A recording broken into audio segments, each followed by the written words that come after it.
नमस्कार मित्रांनो, आपल्या सिनू स्पोर्ट्स या नवीन चॅनलवरती मी पहिला ब्लॉग MPL म्हणजेच मराठा प्रीमियर लीग बेंगलोर यावरती घेऊन आलेलो आहे.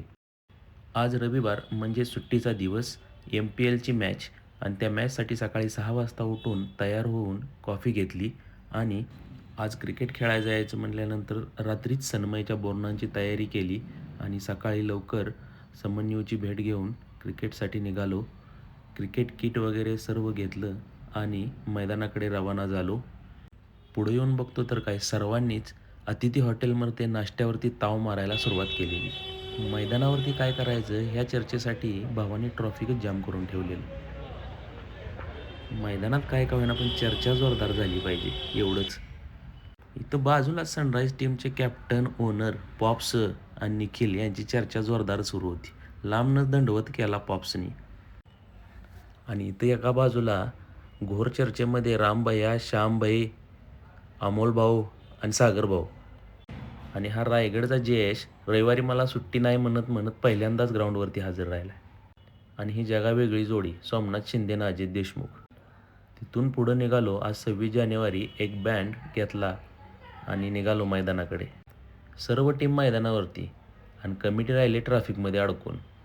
निघालो आम्ही हळूहळू मैदानाकडे. हे म्हणजे रामभैया, आमच्या MPLचे आधारस्तंभ. कुठलं काम इथं अडत नाही.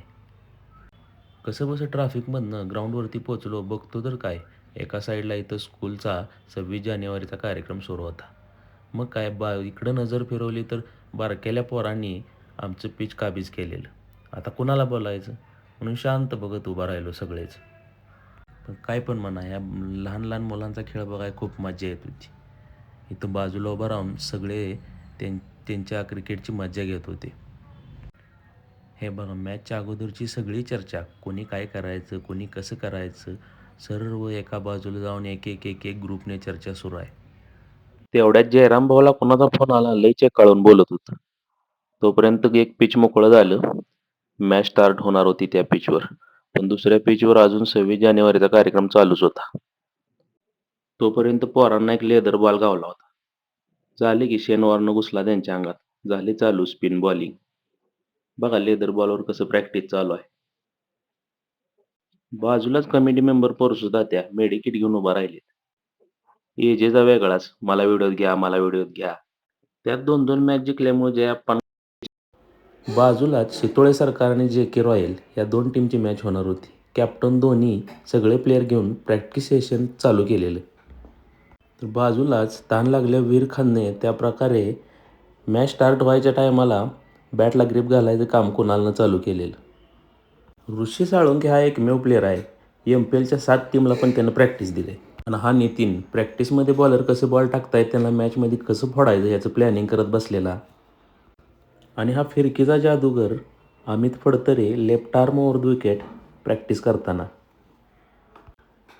तिथंच बाजूला सनराईजचे ओनर सूरज निकम आणि महाकालचे ओनर गणेश अतकरी यांची घोर चर्चा सुरू होती.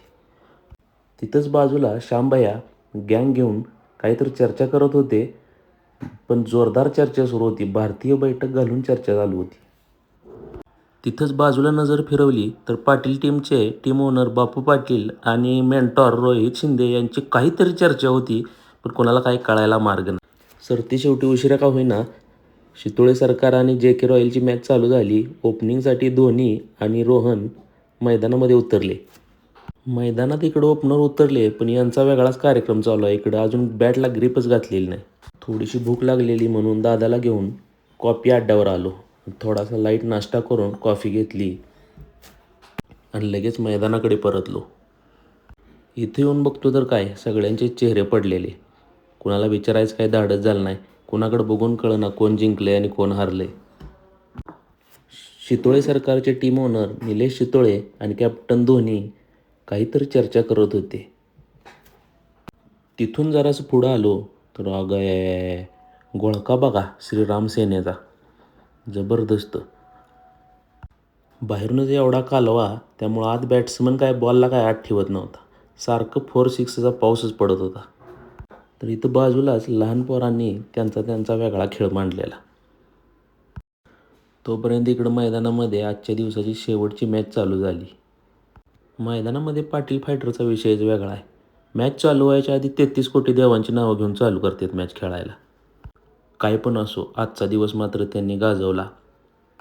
सगळं संपवून घराकडं निघालो तर बघतो तर काय ट्रॅफिक फुल जाम. 15 किलोमीटर जाण्यासाठी कमीत कमी 1.5 ते 2 तास लागले. उशिरा का होईना शेवटी घरी पोचलो. आणि आजचा ब्लॉग इथंच संपवतो. आवडला असेल तर लाईक करा, शेअर करा आणि चॅनलला सबस्क्राईब करा.